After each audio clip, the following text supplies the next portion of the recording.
In 1959, minor league hockey made its first appearance on Long Island. The Long Island team of the Eastern Hockey League back then was not known as the Ducks, but rather the New York Rovers. The Rovers started their first year in 1933-34, playing in Madison Square Garden with most of their home dates on Sunday afternoons. Former Rover stars included goaltender Lorne "Gump" Worsley, a New York Ranger standout for 10 years, and defenseman Fred Shiro, a Ranger for 3 seasons. In 1945-46, Rene Trudell, Cal Gardner, and Church Russell formed what was known as the Atomic Line, with Gardner capturing the scoring title that season. The trio moved up to the NHL Rangers as a unit for the 1945-46 campaign, playing together for another 3 seasons. The Rovers folded after the 1951-52 season, but were reformed in 1959 to play in the newly built Long Island Arena in Comac. In October of 1959, a crowd of 1,500 fans were on hand to watch the Rovers play their first ever game at the arena. The Rovers defeated the Greensboro Generals that night by a score of 4-1. I remember that was our first home game because we had lost the day before on the road, and in coming home, to play in the building. And Greensboro at the time was supposed to be one of the better clubs from the Southern Division, and them coming into the building here and us winning our first home game was really nice. It's always nice to win, but to win your opener in front of a new group of people that didn't know too much about hockey in those days, so it was a nice thrill. Coached by Andy Brannigan, the Rovers finished in last place in the Northern Division in 1959 with a 19-44-1 record, 26 points behind the third-place Philadelphia Ramblers. Appearing in goal that year for the Rovers was future Ranger Eddie Jockman. Jockman finished the season with a 4.04 goals against average with 3 shutouts. Well, the first year that New York Rovers had a team, Eddie Jockman, of course, was the goaltender. And I remember when we used to have to make the road trips, we made them by car. Red Barrett was the defenseman, it was his car, and Eddie and I were his co-drivers. I could tell you some weird stories about that one, I'll tell you. Fans of the Rovers were a dedicated breed. An example of this dedication took place on March 3, 1960, when 100 diehard fans braved a severe snowstorm and waited at the arena for a game with the Greensboro Generals, a contest that got underway somewhere around midnight. Greensboro won the late-night game 4-2. When I played hockey up in Canada, if you couldn't get the game started on time, we wouldn't wait 4 or 5 hours, and here it is 12:30 at night and finally getting the game going. It was just such a long, drawn-out affair with nothing to do. I think we just hung around the dressing room, and I think we played Lyra's poker or cards or something just to pass the time. And then when we did start and to come into this Comac Arena and see all the people still here, it was amazing that how loyal the people were to us, and to just stay here till 2, 3 in the morning and to watch a hockey game. The 1960-61 season got underway with a new coach at the helm, Lloyd Aylesby. But on January 31st, Rover president Bill Link, citing the Rovers' failure to win at least one road game all season and the coach's inability to light a fire under several of his players, fired Aylesby as head coach and replaced him with 26-year-old Rover defenseman John Muckler. Muckler would stay on as player coach of the team for the next 5 seasons. Once John got behind the bench, all the talent of the guys just started to come through, because we just went on a streak that was unbelievable, and it was all a tribute to John. Another future Ranger goalie appeared for the Rovers in the 60-61 season, Gilles Villemure. On November 20th, 1960, Villemure arrived at the Long Island Arena after the Rovers were beaten the night before by the Clinton Comets 14-0. Villemure played his first game as a Rover against the Jersey Larks, shutting them out 2-0 before a home crowd of 1,400 fans. Villemure played 51 games in the 1960-61 season with a 4.37 goals against average. Of course, Gilles was our goaltender the second year. We were very fortunate when you think of Eddie Jockman in the minors the first year and Gilles Villemure the second year. And we had excellent goaltending in both of them. Of course, you know what they did on for after they left the Rovers. The Rovers ended up in last place in 1960-61 with a record of 18-45-1. Serge Boudreau was the top scorer of the team with 23 goals and 45 assists for 68 points, with Bob Robinson and Don Adamanchuk contributing 54 points each. The offseason proved very busy for the team. On May 3, 1961, the Rovers decided to change their name. Long Island Arena president Bill Link felt that the name Rovers was too identifiable with Madison Square Garden, since the Rovers played there before coming to the arena. A contest was held over the summer, and on October 4th, 1961, the name Ducks was chosen.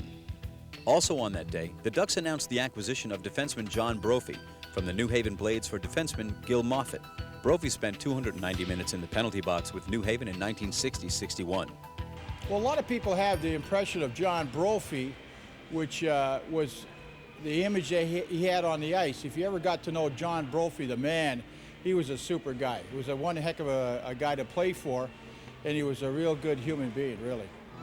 The 1961-62 campaign proved to be another losing season for the Ducks, with the team finishing last in the Northern Division with a 26-41-1 record. In early November of 1961, the Ducks didn't have home ice to practice on due to a merchandising show at the arena, so they skated on a rink at Roosevelt Field in Garden City. Skating elsewhere wasn't unusual for the Ducks. The season before, the Comac Arena ice wasn't available due to a wrestling show, so an outdoor workout was scheduled at the Huntington Country Club. When we used to practice at Roosevelt Field, there'd be a lot of people standing watching us play. So a lot of interest, you know, the Long Island Ducks, a lot of people saw us practicing and they came to the hockey games.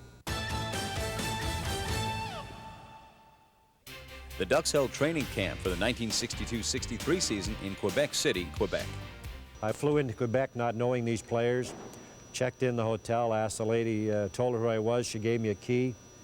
And I went to the room, and inside the room was this gentleman, introduced himself, Sam Gregory. Hi, Sammy, how are you? I'm Buzz Dishaw. And being like any other little kid that ever was on the road, I had to go to the bathroom, so I went into the men's room. And he's screaming, "Don't flush the toilet, don't flush the toilet." What the hell's the matter here, right? In comes Sammy, opened up the back of the tank, and he had it all stuffed with beer. So that was my introduction to our clever captain. The season started with the Ducks adding several new players, such as Russ McClanahan, who came to the team from Philadelphia for John Brophy. The team also added Don Perry, Gordy Matheson, and Buzzy Deschamps, with Deschamps scoring a team-high 57 goals and adding 39 assists for 96 points by season's end. These players helped the club to finish in second place with a 36-28-4 record, 6 points behind the Clinton Comets. When the playoffs rolled around, the Ducks swept the Johnstown Jets 3-0 in the opening round, but lost to Clinton 3-1 in the semifinals. By now, the Long Island Arena was known as the Ebbets Field of hockey due to some unusual moments during games over the past few seasons. Like the night a drunken fan staggered out on the ice and tried to slug a visiting player. I don't remember really having real tight security in the Long Island Arena. I mean, on several occasions, if something broke out, I would say that they had more of a security thing there than they had, and if police came, it was an account of somebody called them there. But other than that, things were apt to break out in the Long Island Arena almost any time, and they did. The visiting players had a name for the trek to their locker rooms when coming off the ice. They called it the Last Mile Walk. As the visiting team, when you came into the Comac Arena, they had the visitors' dressing room set up right down the hallway here, so when you came off the ice at the far end, you had to walk all the way down the corridor with, you know, 2,000 fans screaming and pushing you and throwing everything available at you, and that was where most of the fighting went on between the visitors and the fan, was in the corridors.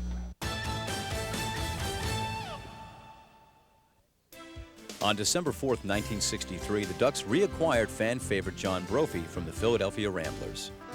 The Ducks finished the 63-64 season in third place. The team fell apart at season's end, losing 11 of their last 17 games. The Ducks met the Clinton Comets in the first round of the playoffs. Led by goalie Rick Sharon, the Ducks jumped ahead of the Comets 2-0. The Comets closed the gap by destroying the Ducks 9-0 in Game 3 on Clinton's home ice. In Game 4, with Long Island still ahead 2-1, the Ducks trailed by a score of 3-1 with less than 9 minutes remaining in the third period. But goals by Buzzy Deschamps and Gordy Stratton 35 seconds apart tied the game at 3 apiece. With 40 seconds remaining in regulation, Deschamps broke in alone on goalie Norm Defilis. I remember the defenseman taking a shot at the blue line, hit my shin pads, and I was off to the races. And I remember Sammy standing up on the bench and yelling and screaming, and I going down the ice, "It's over, it's over." And to this day, I'll never give Norm Defilis the credit of making the save, because he didn't make the save. I went in, there was an open top corner, I shot the puck, hit the crossbar, and went over the top of the screen. In the overtime, Jim Maxwell, Jerry Rafter, and Gordy Stratton all had great chances to score the game winner.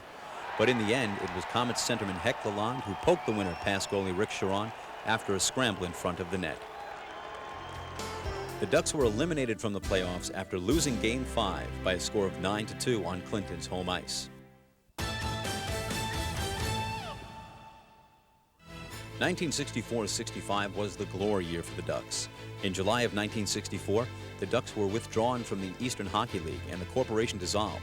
Fortunately for the Ducks, Al Barron and Jim Skidmore of Patchogue stepped in and organized the Ducks Hockey Club and negotiated a lease with Whitey Carlson, who purchased the arena at a public auction. The Ducks placed second in the Northern Division and beat the New Jersey Devils 4-1 in the opening round of the playoffs. They then went on to beat Clinton 4-2 to win the Northern Division title. After clinching the title, the Ducks met the Nashville Dixie Flyers in the finals. On April 7, 1965, the final game of the Walker Cup Championships was played at the arena. Gordy Stratton scored the Ducks' first goal at 4:45 of the first period.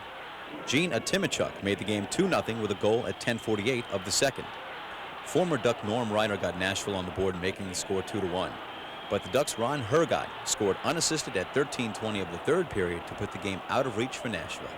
The 1964-65 Long Island Ducks were the Eastern Hockey League champions for the first time. I think we were leading up to it the whole season that year. I think actually the fans really took to it here even as much as we did. But the whole season was something where we were leading up to it. And I felt like it was the year we were going to go all the way.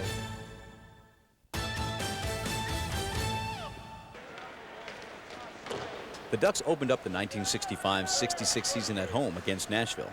On hand for opening night was Smithtown supervisor John Klein, who handed the Walker Cup to Ducks captain Don Perry before the game. On Wednesday, January 19, 1966, the Ducks traveled to New Haven to play the Blades. The Ducks' comeback overtime victory shared top billing with a brawl in the second period when both benches emptied as a result of a fight between the Ducks' Don Perry and the Blades' Ron Capitan. Before order was restored, John Brophy had a battle with Blade defenseman Blake Ball and also with Blade player coach Jackie LeClaire, who received a major penalty for whacking Brophy over the head with his stick and drawing blood. This game set the stage for one of the most controversial games in Ducks history. 2 nights later, a standing room-only crowd of over 4,000 were on hand as the Blades visited the Long Island Arena in a rematch that lasted all of 1 minute and 20 seconds. The bad blood from Wednesday's game erupted after John Brophy received a minor penalty for high sticking at the 24-second mark of the opening period. With Brophy in the penalty box, Don Perry and the Blades' Tony Bukovic began to fight. When Blake Ball left his team's bench to join the fight, Brophy rushed out of the penalty box. Players from both benches stormed over the boards and a brawl was underway, which lasted nearly 30 minutes. When order was finally restored, New Haven player coach Jackie LeClaire pulled his club off the ice and refused to return, calling the Ducks players animals and claiming Brophy and Perry taped their hands preparing to fight. Despite pleas from Ducks owner Al Barron, Coach Muckler, and referee Bob Anselm, LeClaire refused to budge. Finally, the game was canceled. Fearing that fans would storm the box office looking for a refund, 50 Suffolk County police officers were called by arena management to augment a 7-man force from a private security agency. Ducks management announced that tickets would be honored for a future game. This seemed to settle the crowd as they calmly filed out of the arena. I didn't know that John Brophy had tape in his hands, or supposedly Don Perry had tape in his hands. But when the fight broke out and all that, then it seemed like Jackie LeClaire had no more intention of playing that game, and his excuse was that the players, especially John